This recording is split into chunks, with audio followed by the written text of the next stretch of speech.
Jean-Baptiste Guégan, la voix du taulier qui dérange autant qu'elle fascine s'il ne ressemble en rien physiquement à Johnny Hallyday, cheveux bruns, yeux verts à Jean-Baptiste Guégan en partage pourtant la voix à s'y méprendre. Révélé au grand public lors de la 13e saison de La France a un incroyable talent, il est rapidement devenu le sosie vocal du rocker disparu le 5 décembre 2017. Pourtant, cette ressemblance ne fait pas l'unanimité, notamment dans l'entourage de Johnny.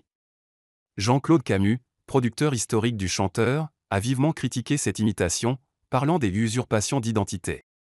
Il s'est même étonné que les enfants aînés de Johnny, pourtant si soucieux de protéger son image, laissent faire. Laetitia Hallyday, veuve de la star, a elle aussi exprimé son malaise, déclarant qu'elle ne se rendrait jamais à un concert de Guégan, « Cela me met mal à l'aise », confiait-elle aux Parisiens. Heureusement, d'autres membres de la famille Hallyday sont plus bienveillants. David Hallyday, Laura Smet et même Sylvie Vartan ont compris que Jean-Baptiste ne cherchait pas à remplacer Johnny, mais à lui rendre hommage.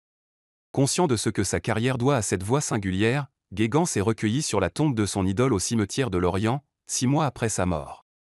Dans Closer, il a raconté ce moment intime, « Je lui ai dit qu'il manquait à tous.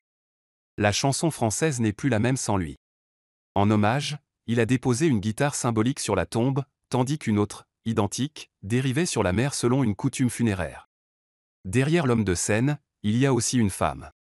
Virginie Bustin, ancienne danseuse belge reconvertie dans l'événementiel, partage sa vie depuis 2020. Mariée en toute discrétion en 2022 à Vieux-Condé, cérémonie célébrée par le père de la mariée, maire de la ville, ils forment un couple uni, loin des projecteurs.